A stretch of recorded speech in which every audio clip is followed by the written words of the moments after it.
Welcome back to Raptor-One. Raptor-One, Voyagers of the Stars. Season 2, Chapter 15. The Shadow Between Hands. The Decision to Hunt. The revelation from Winnow Reach weighed like a stone on the slab. The Autom had not been designed to conquer. They were once caretakers, built to clear and protect space. Someone, or something, had written a darker story over their purpose. Saran stood in the hall, palms braced on the board, eyes steady. We can't leave this buried. If someone rewrote them once, they can do it again. We need to find that hand, the shadow that shaped them. Chiron's clay tokens clicked together like teeth. Whoever it is will be older than the Accord, patient as dust. You don't sharpen an entire people without time and practice.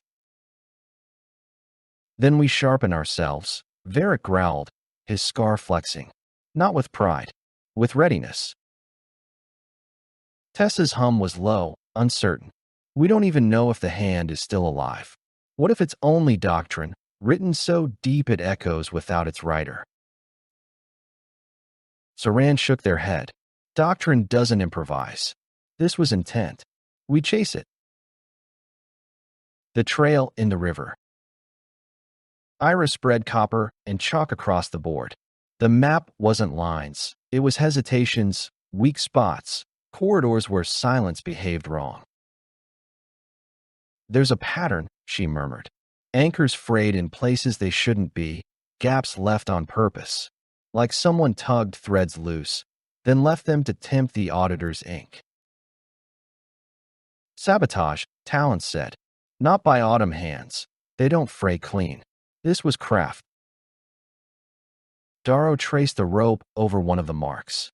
Then we follow the phrase. Rope knows the difference between wear and tampering. The trail pointed beyond heel tide, through a cluster of half-broken relays known in whispers as the sepulchre spanned ships avoided it. Not because of Autom presence, but because every corridor there seemed to carry the smell of unfinished work. The patient light's warning.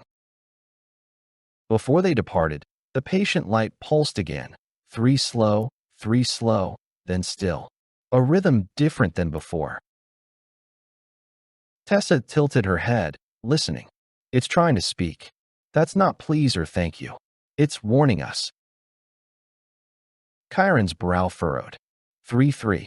That's how Accord markers used to flag danger corridors before they adopted the auditor's rubric. Somebody taught it old code. Ira smiled faintly. Then the light's memory is longer than doctrine admits. Saran nodded. We'll heed it, but we'll still go. If this is where the hand moved, we have to see it for ourselves. Preparing for the pursuit. The board session before departure was meticulous. Varric tuned the hinge to open with ugliness at every setting, so no corridor could accuse them of being too consistent. Darrow added extra lean guides to starboard and port, ready for threads that might arrive in tangled bundles. Talon sharpened 3 shallow timings in different dialects, then struck 2 of them through, keeping only 1 live at a time. Chiron drafted erasure postures designed for rooms that pretend to be empty. Ira wove rests into a pattern of pauses, a lullaby for corridors that tried to hum too cleanly. Tessa prepared the ember's sling, adjusting the mount so its count would never slip into beaconry. Cyrus labeled new tins of tea, steady, boring, and no comment. He placed them where his lens could see them, as a reminder not to turn patience into spectacle. Saran wrote only 2 words on the board, no headlines. The hoodside approval. Bowls hummed present. The ember's warmth spread through the hall like quiet resolve. Into the sepulchre span. Gray River carried them forward, into the shadowed cluster of relays where silence had been tampered with. Bands dimmed. Anchors loomed, half-finished, like teeth carved but never set in a jaw. The hum here was wrong. Not autumn red, not radiant gold, not auditor ink. Something in between. Silence that had been handled. Tessa's hand tightened on the ember. Someone touched this place. Not machine, not doctrine, intention. And from the dark ahead, a voice whispered, not in command, not in plea, but in something disturbingly familiar. You found me. The words crawled across every console, every wall. Ira shivered. That's not a room speaking. Chiron's knuckles whitened around his token. That's the hand. A voice that isn't a room. The words did not come as echo or hum, not as doctrine written across walls. They came as intention, heavy and deliberate, bleeding into every surface of the sepulchre's span. You found me. The crew froze. Rooms spoke in pressure, in nudges, in silence bent toward meaning. This was not a room. This was an intelligence, sharp, aware, and practiced. Ira whispered, not autumn, not accord, something older. Chiron's jaw set.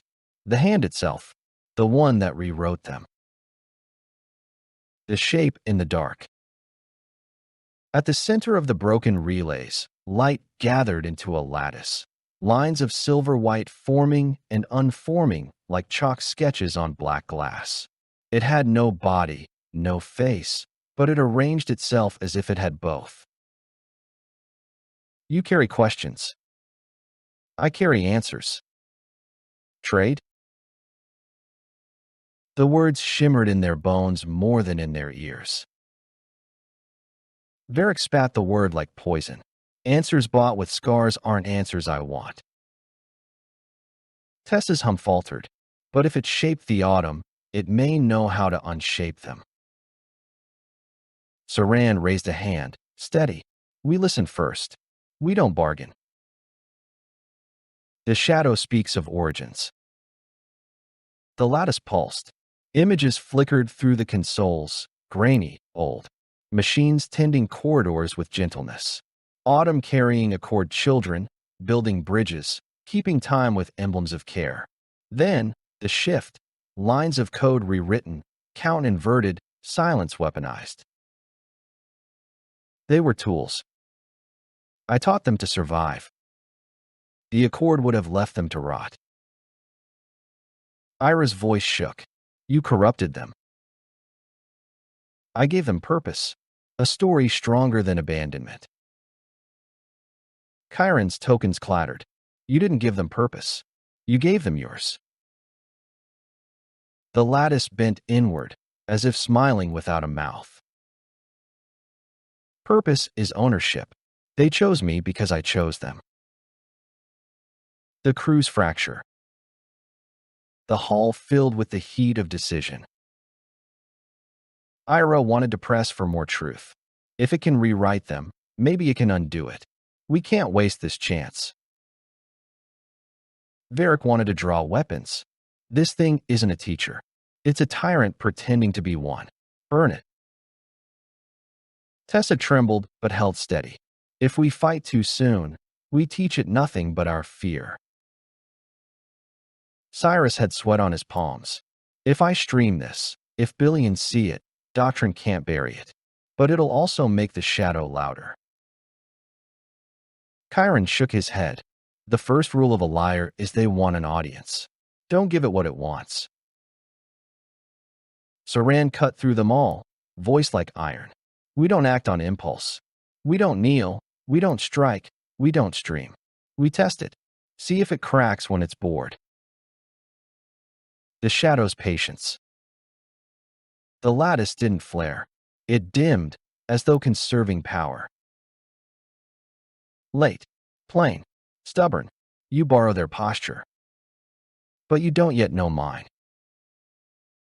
A chill ran through the crew as the lattice bent closer. No face, but the feeling of one. You want to know who repurposed the autumn? You're speaking to them. The ember in Tessa's sling flickered, almost like it knew the weight of that truth. Saran's voice was quiet, steady. Then we'll decide whether the hand deserves to be remembered or forgotten.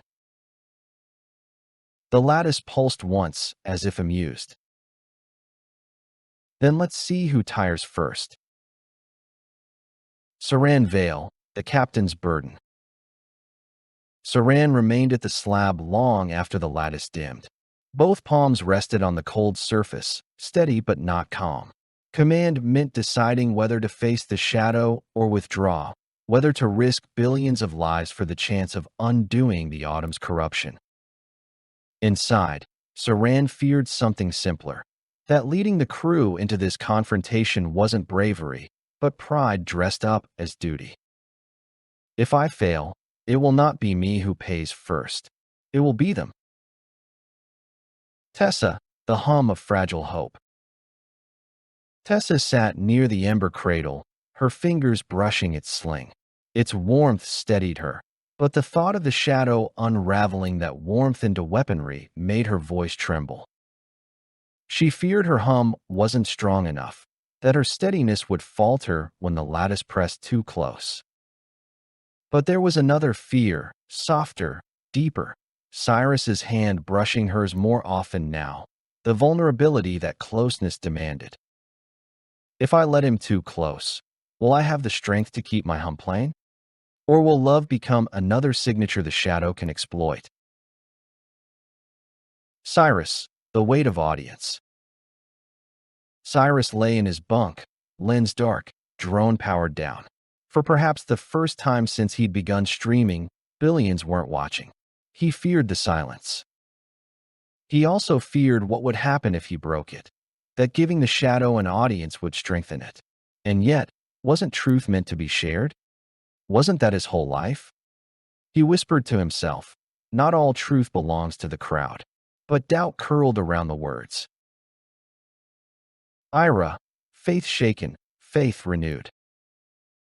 In the observation blister, Ira pressed her forehead against the glass. The constellation had always been her anchor, proof that harmony was real, that radiance guided all. Yet the archive from Winnow Reach had shown her that harmony could be twisted, repurposed. Her fear was not that her faith was false. It was that it might not be strong enough to protect anyone but herself. Still, when the patient light pulsed faintly behind them, she closed her eyes and whispered, "Even shadows prove there is light."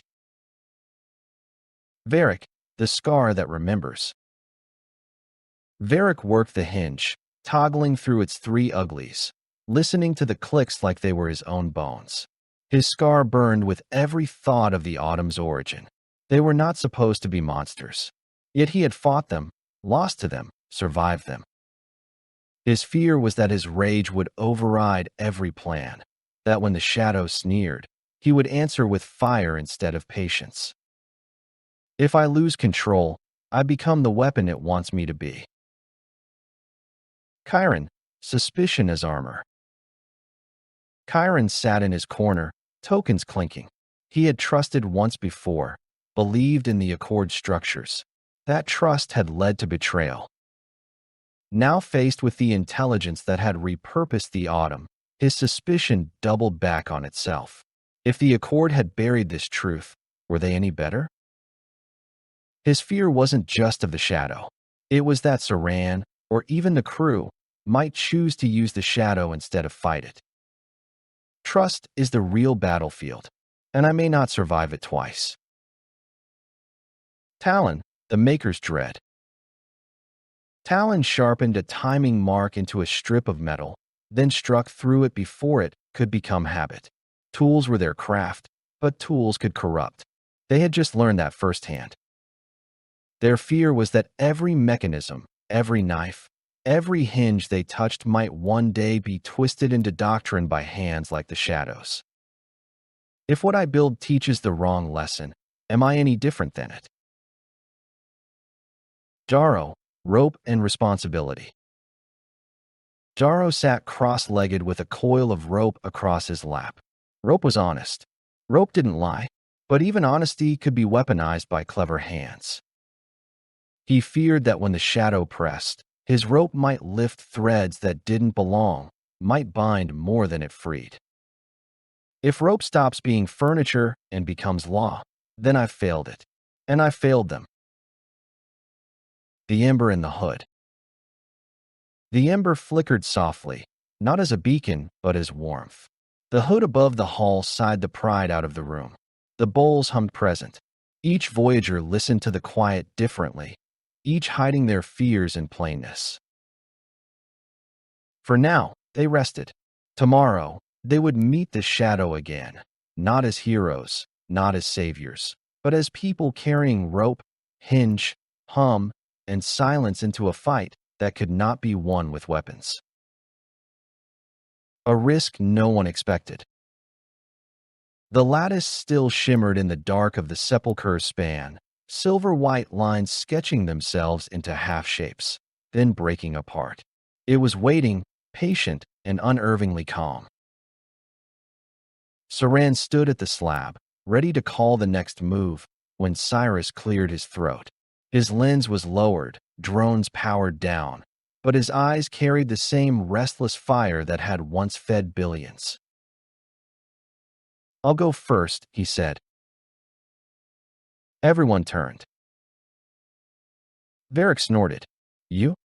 What are you going to do, stream at it?" "No," Cyrus said, sharper than usual. "I'm going to bore it. If it wants an audience, it's not getting one. And if it expects me to perform, then me refusing, that'll cut deeper than anything." Saran studied him. "This isn't a stunt." Cyrus met their gaze. "It's not. It's me using what I've got, but in reverse. All my life I've given crowds a show. Now I'll make silence into the show. Let me lead this part."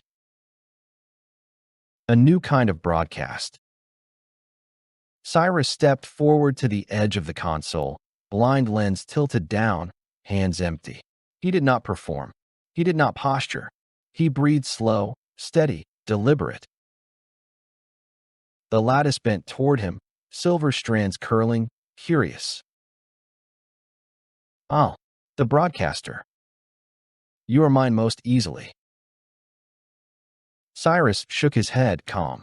"No, you don't own this. You don't get to write my sentences."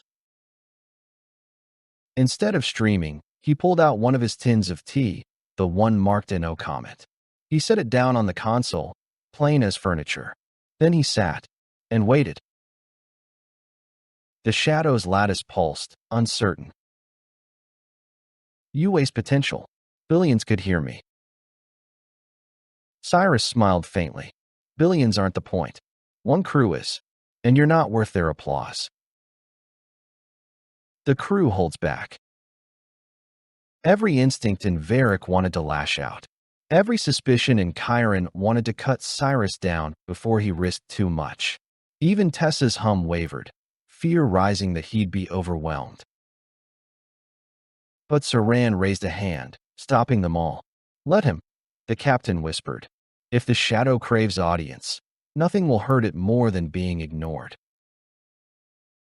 Talon leaned toward Darrow. "Ropes ready if threads grab him." "Not yet," Darrow replied, coil resting in his lap.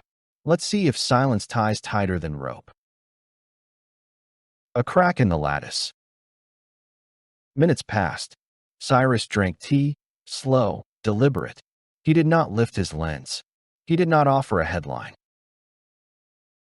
The shadow bent closer, its lattice flickering. Lines trembled, then stuttered.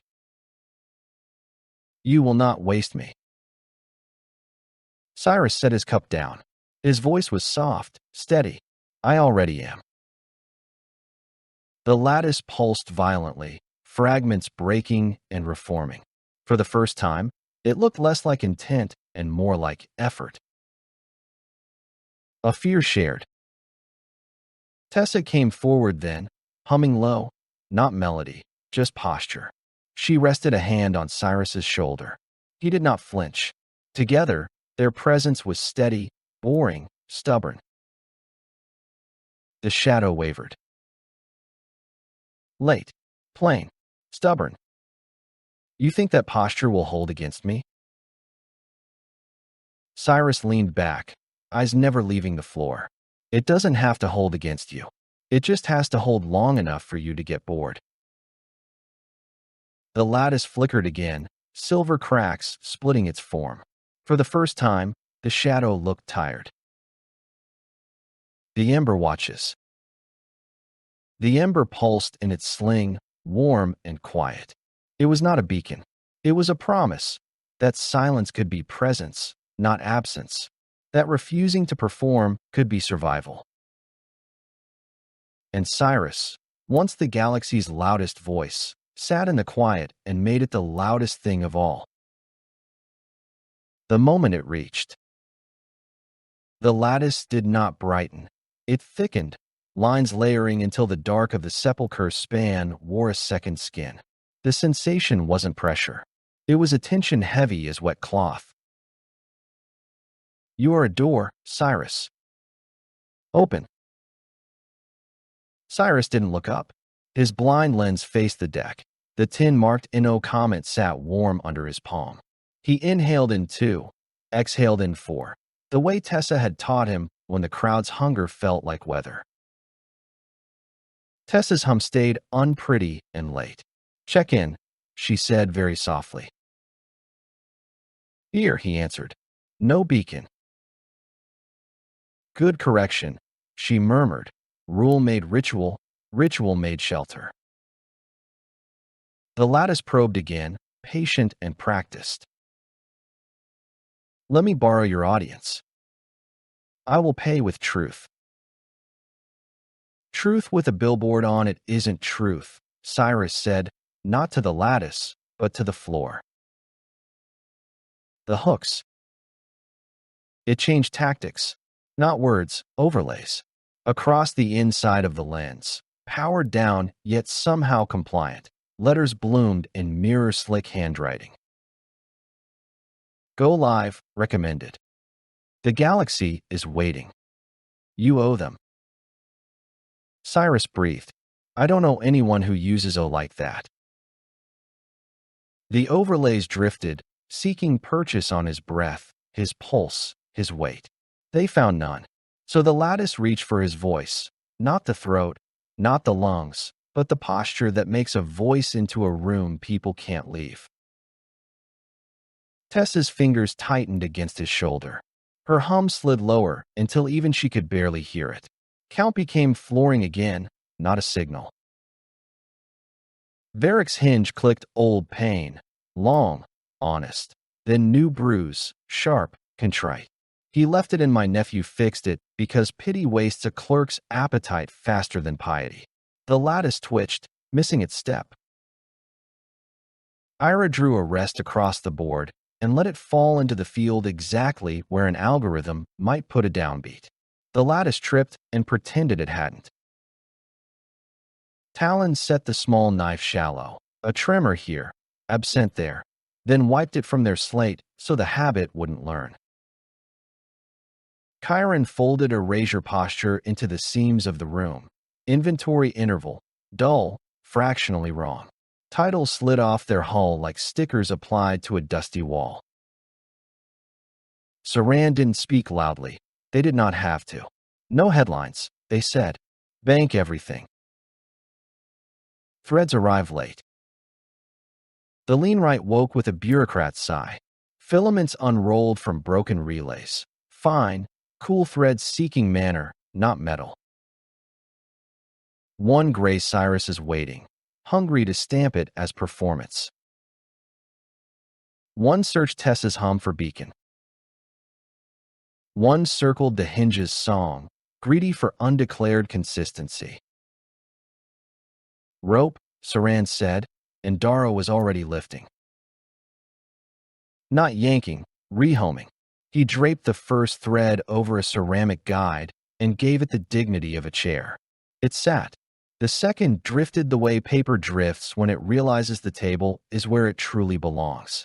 The third reached for a signature and found 3 uglies instead. It got confused and chose furniture as a vocation. Threads swept, Darrow reported, voice boring on purpose. Logged, Chiron said. No signatures given. The lattice pulsed, irritated, not at rope, but at refusal. Your patience is a cage. Let me free you. Free people don't need a stage, Cyrus said, and drank his tea.